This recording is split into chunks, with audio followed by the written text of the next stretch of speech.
Olá, turma. Sou o professor James Oliveira. A gente vai estudar um pouco sobre gestão financeira da educação básica. Uma parte considerável dos brasileiros não se interessa pelas finanças públicas. Consideram-nas complexas e difíceis de entender. Entretanto, nota-se o aumento de exigências da participação social com relação ao controle e transparência na gestão pública, bem como o acompanhamento e fiscalização de gastos nesse setor. Essa ideia também é válida ao financiamento da educação pública. É recorrente o julgamento de que os recursos direcionados à educação não são utilizados de maneira coerente, faltando fiscalização e controle que viabilize à sociedade uma clara visão da origem e destino desses recursos. Não obstante, tanto a sociedade quanto os próprios profissionais de educação muitas vezes desconhecem o seu papel nesse processo de acompanhamento de gastos públicos, bem como a origem dos recursos, os instrumentos de controle, as leis que os regulam e os deveres federais, estaduais e municipais. A sociedade está em constante transformação, demandando no campo da educação e em especial da gestão escolar foco desse estudo, políticas e práticas cada vez mais autônomas para a construção de uma sociedade que transita de um modelo estático para um arquétipo dinâmico e participativo. Políticas e gestão da educação básica no Brasil. Descontinuidade e centralização. A Constituição e a trajetória histórica das políticas educacionais no Brasil, em especial os processos de organização e gestão da educação básica nacional, têm sido marcado hegemonicamente pela lógica da descontinuidade, por carência de planejamento de longo prazo que evidenciasse políticas de Estado em detrimento de políticas conjunturais do governo. Tal dinâmica tem favorecido as ações sem a devida articulação com o sistema de ensino, destacando-se particularmente a gestão e organização, formação inicial e continuada, estruturada curricularmente em processo de participação. Desde a redemocratização do país, houve mudanças acentuadas na educação brasileira, com destaque para a aprovação e promulgação da Constituição Federal de 1988, que garantiu uma concepção ampla e de educação e sua inscrição como direito social inalienável, bem como a partilha de responsabilidade entre os entes federados e a vinculação constitucional de recursos para a educação, no âmbito das políticas educacionais. Destacam-se sobremaneira a modificação de ordem jurídico-institucional. Nesse contexto, é fundamental ressaltar a busca de organicidade das políticas, sobretudo no âmbito do governo federal e de alguns governos estaduais, na década de 1990, quando, em consonância com a reforma do Estado e a busca de sua modernização, implementaram novos modelos de gestão, cujo norte político e ideológico objetivava-se introjetar na esfera pública as noções de eficiência, produtividade e racionalidade inerentes à lógica capitalista. No campo educacional, há que se destacar ainda o importante papel desempenhado pelos organismos multilaterais na formação política e educacionais nesse período.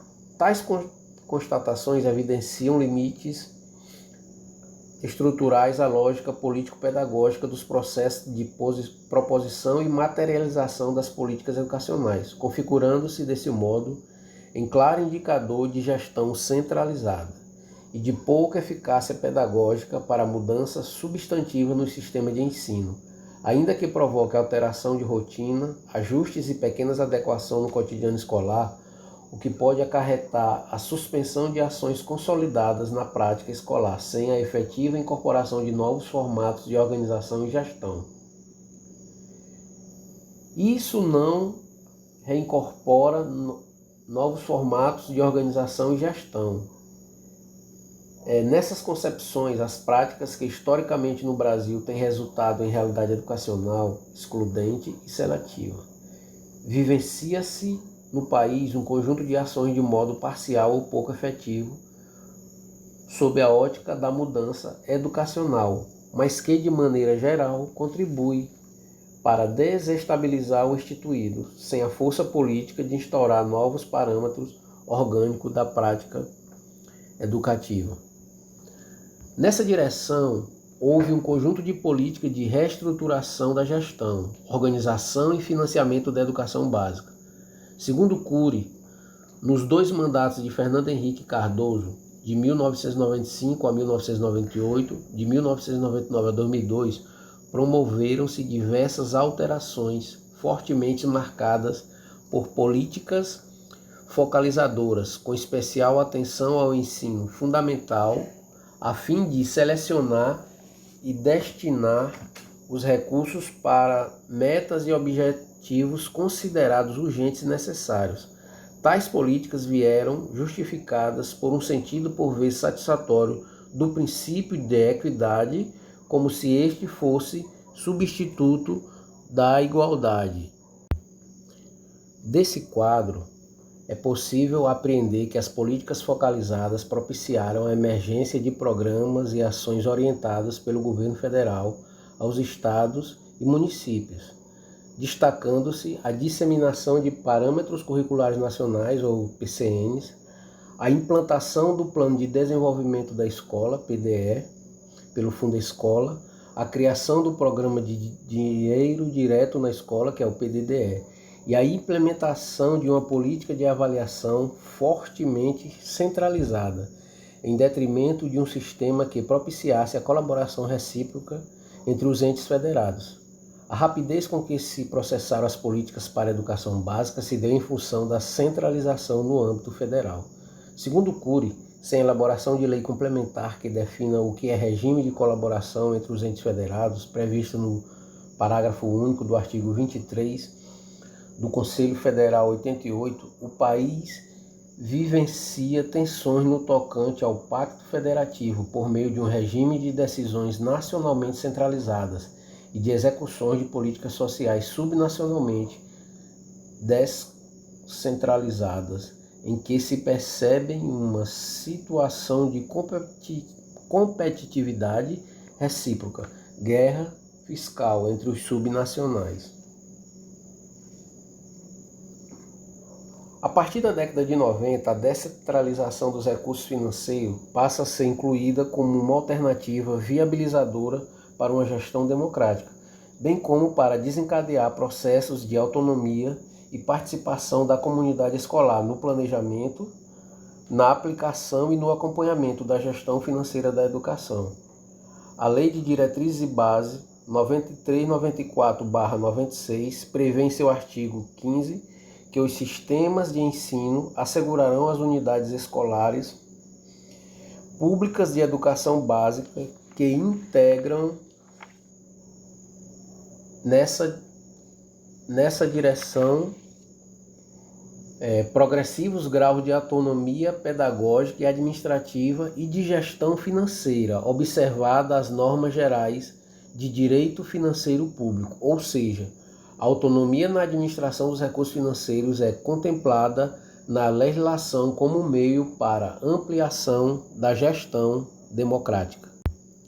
O financiamento da educação no Brasil.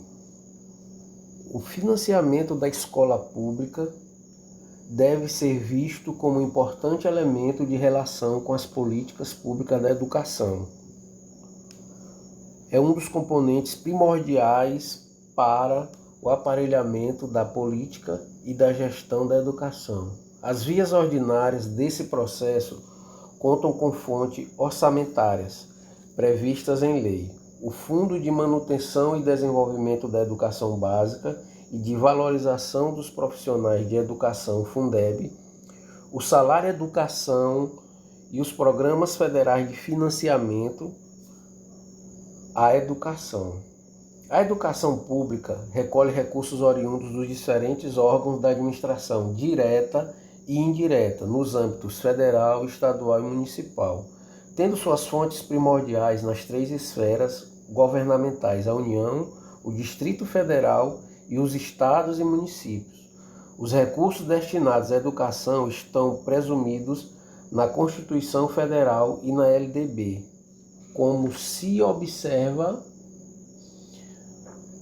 a União aplicará nunca menos de 18% e os estados e o Distrito Federal e os municípios 25% no mínimo da receita resultante de impostos compreendidas e provenientes de transferências na manutenção e desenvolvimento do ensino.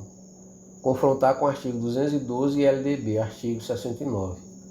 É importante salientar que os recursos que resultam de impostos podem custear todas as esferas e modalidades de educação escolar, abarcando a educação básica, educação infantil, ensino fundamental e ensino médio, e inclusive a educação superior.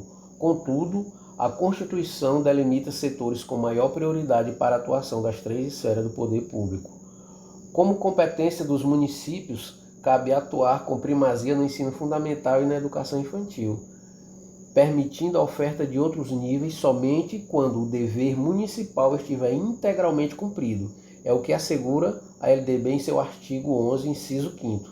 Oferecer educação infantil em creches e pré-escolas e com prioridade no ensino fundamental, permitida a atuação em outros níveis de ensino somente quando estiverem atendidas plenamente as necessidades de sua área de competência e com recursos acima dos percentuais mínimos vinculado pela Constituição Federal à manutenção e desenvolvimento do ensino. Ainda assegura a LDB como responsabilidade dos estados a incumbência da União caberá a coordenação da Política Nacional de Educação, articulando os diferentes níveis e sistemas, exercendo função normativa, redistributiva e supletiva, em relação às demais instâncias educacionais, LDB no artigo 8º. Segundo Vieira, o ensino fundamental, que é de oferta obrigatória, direito público garantido pela Constituição, foi a única etapa da educação básica que, entre os anos de 1998 e 2006, pôde contar com fundos assegurados em leis, através do Fundo de Manutenção e Desenvolvimento do Ensino Fundamental e Valorização do Magistério, Fundef, que foi estabelecido pela Emenda Constitucional número 14/96, regulamentada pela Lei 9.424/96, com validade em todo o país a partir de 1998. A Emenda Constitucional número 53 de 2006, regulamentada no final do ano de 2006, incorpora mudanças relevantes no financiamento da educação básica, alargando duas importantes fontes anteriormente específicas no ensino fundamental, o Fundef e o Salário Educação, para outras fases desse mesmo nível de educação escolar. Em 2007, o Fundef, Fundo de Manutenção e Desenvolvimento do Ensino Fundamental e de Valorização do Magistério, é substituído pelo Fundeb, Fundo de Manutenção e Desenvolvimento da Educação Básica e Valorização dos Profissionais de Educação.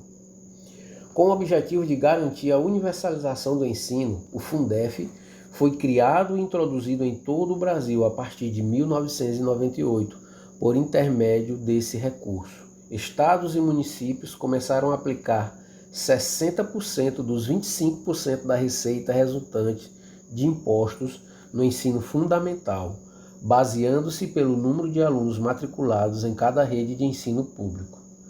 A contribuição significativa do Fundef na ampliação deste nível de escolaridade mostrou a importância da discussão de subvinculação de recursos em outras etapas da educação básica e, de modo particular, o ensino médio e a educação infantil.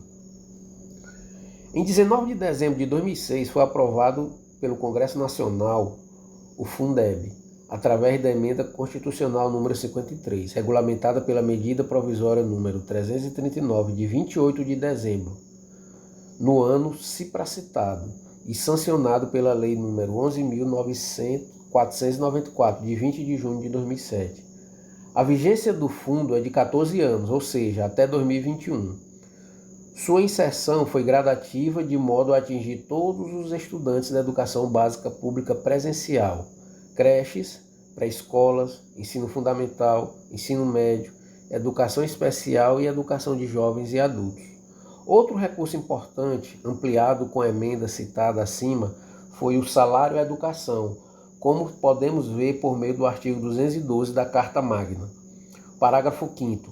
A educação básica pública terá como fonte adicional de financiamento a contribuição social do salário à educação, recolhida pelas empresas na forma da lei. No parágrafo 6º, as cotas estaduais e municipais da arrecadação da contribuição social e do salário à educação serão distribuídas proporcionalmente ao número de alunos matriculados na educação básica nas respectivas redes públicas de ensino. O salário à educação subsidia os grandes programas federais no âmbito da educação: merenda escolar, livro didático, biblioteca nas escolas, programa Dinheiro Direto na Escola, ações complementares do FNDE para estados e municípios mais abastados. Esse recurso pode não significar muito, mas é de grande importância para as unidades da federação que precisam do apoio financeiro da União. Desde 2008, está em vigor a Portaria SME número 1505 de 13/3/2008, que define a base de cálculo, periodicidade e orientação para a execução do programa. A cada repasse serão destinados 80% para a despesa de custeio e 20% para o capital. Segundo o parágrafo 1º do artigo 12 da Lei Federal número 4.320, de 17 de março de 1964, consideram-se como despesa de custeio os recursos para a manutenção de serviços anteriormente criados ao atendimento a obras de preservação de bens imóveis. Pela Portaria 146/06, amparada pela Portaria Federal número 448/02, são definidos como materiais de consumo aqueles que, em decorrência do seu uso, normalmente perdem sua identidade física e ou têm sua utilização restrita a 2 anos. A despesa de capital é aquela que assegura o aumento do patrimônio do órgão ou entidade, possibilitando a obtenção de bens permanentes. Plano de Desenvolvimento da Escola, que é o PDE, e Fundo de Fortalecimento da Escola, o Fundescola. O Fundescola é um dos espaços de desenvolvimento de programas do Ministério da Educação, por meio de parcerias com as secretarias estaduais e municipais de educação das regiões Norte, Nordeste e Centro-Oeste, e tem por objetivo promover um conjunto de ações voltadas para as escolas de ensino fundamental. O Fundescola, por meio de processos formativos e de apoio à gestão educacional, tem como meta a busca da eficácia, eficiência e equidade no ensino fundamental público, ao focalizar o ensino-aprendizagem e as práticas de gestão das escolas e secretarias de educação. As estratégias descritas no PDE enfatizam o desenvolvimento de ações para aperfeiçoar o trabalho, elevar o grau de conhecimento e o compromisso de diretores, professores e outros funcionários da escola com os resultados educacionais. Na área da gestão, o PDE é um dos programas centrais do Fundescola, dada a sua abrangência e inserção nas 3 regiões. A esse respeito, Oliveira Fonseca e Toschi afirmam que a proposta concebida no âmbito do Fundescola enfatiza a gestão democrática, centrada numa concepção gerencialista e eficientista, como instrumento legal para a organização do trabalho escolar. A autonomia escolar é garantida por um fundo repassado à escola, com vistas a estimular o quadro administrativo a tomar decisões que afetem materialmente a escola, a responsabilizar-se pelos resultados de suas decisões. Nesse cenário, os autores mencionados afirmam que o PDE é entendido como o carro-chefe do Fundescola, uma vez que assinala uma ênfase na escola como foco no aluno.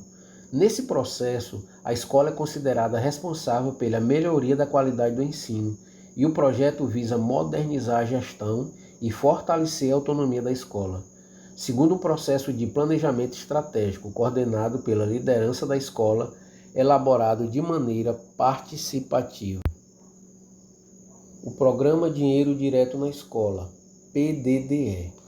O PDDE consiste no repasse anual de recursos por meio do FNDE às escolas públicas do ensino fundamental, estaduais, municipais e do Distrito Federal, e as do ensino especial, mantidas por organizações não governamentais, ONGs, desde que registradas no Conselho Nacional de Assistência Social.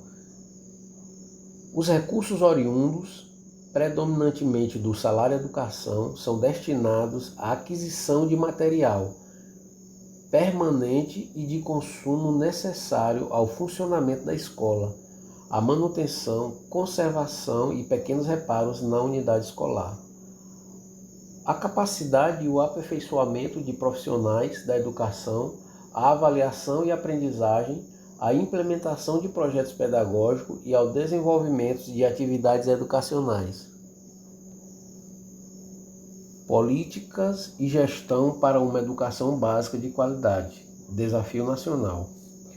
O investimento em educação básica, tendo a qualidade como parâmetro de suas diretrizes, metas e ações, e conferido a essa qualidade uma dimensão sócio-histórica e, portanto, inclusiva, é um grande desafio para o país, em especial para as políticas e gestão desse nível de ensino. Pensar a qualidade social da educação implica assegurar um processo pedagógico pautado pela eficiência, eficácia e efetividade social. Nesse processo, de modo a contribuir com a melhoria da aprendizagem dos educandos em articulação à melhoria das condições de vida e de formação da população. A busca por melhoria da qualidade da educação exige medidas não só no campo do ingresso e da permanência, mas requer ações que possam reverter a situação de baixa qualidade da aprendizagem da educação básica, o que pressupõe, por um lado, identificar os condicionantes da política de gestão e, por outro, refletir sobre a construção de estratégias e mudanças do quadro atual. O conceito de qualidade nessa perspectiva não pode ser reduzido a rendimento escolar, nem tomado como referência para o estabelecimento de mero ranking entre as instituições de ensino. Assim, uma educação com qualidade social é caracterizada por um conjunto de fatores intra e extraescolares que referem às condições de vida dos alunos e de suas famílias, ao seu contexto social, cultural e econômico, e à própria escola. Professores, diretores, projetos pedagógicos, recursos, instalações, estrutura organizacional, ambiente escolar e relações intersubjetivas no cotidiano escolar. Segundo Dourado Oliveira e Santos, a qualidade da educação é um fenômeno complexo, abrangente e que envolve múltiplas dimensões, não podendo ser apreendido apenas por um reconhecimento de variedade e de quantidades mínimas de insumos considerados indispensáveis ao desenvolvimento do processo ensino-aprendizagem, e muito menos sem tais insumos. Desse modo, a qualidade da educação é definida envolvendo a relação entre os recursos materiais e humanos, bem como a partir da relação que ocorre na escola e na sala de aula. E em consonância com essa perspectiva e no intuito de melhorar a qualidade da educação brasileira, que devem se situar as ações mediadas por efetiva regulamentação do regime de colaboração entre União, Estados, Distrito Federal e municípios, objetivando de fato assegurar um padrão de acesso, permanência e gestão na educação básica, pautado por políticas e ações que promovam a educação democrática e de qualidade social. É importante falar sobre o bom uso dos recursos. Esses recursos, a gestão escolar articulado aos outros segmentos do processo educativo, precisa estar ciente e convicta que a administração correta dos gastos deve ser motivada não somente pelo temor das diligências movidas pelo TCU, Tribunal de Contas da União, órgão que fiscaliza os recursos públicos, mas pelo estímulo e zelo das ações que interferem diretamente na vida de milhares de pessoas. Esses repasses financeiros têm importante relevância para as escolas. Eles representam um grande suporte no orçamento escolar, principalmente a partir de 1997, onde as instituições escolares tiveram maior autonomia com relação aos gastos. Considerações finais. A gestão dos recursos financeiros destinados às escolas é de fundamental importância para a educação. Faz-se necessária uma prática autônoma e democrática, que influencie uma boa administração e, consequentemente, a empregabilidade consciente do dinheiro que chega às unidades escolares. Nesse contexto, na década de 90, no Marco Legal, foram criadas importantes iniciativas, enfatizando o cumprimento dos gestores de toda a comunidade escolar do emprego dos recursos financeiros. Daí a importância de compreender essas legislações e o funcionamento do financiamento, que são itens relevantes para a formação de um gestor comprometido com a educação pública de qualidade.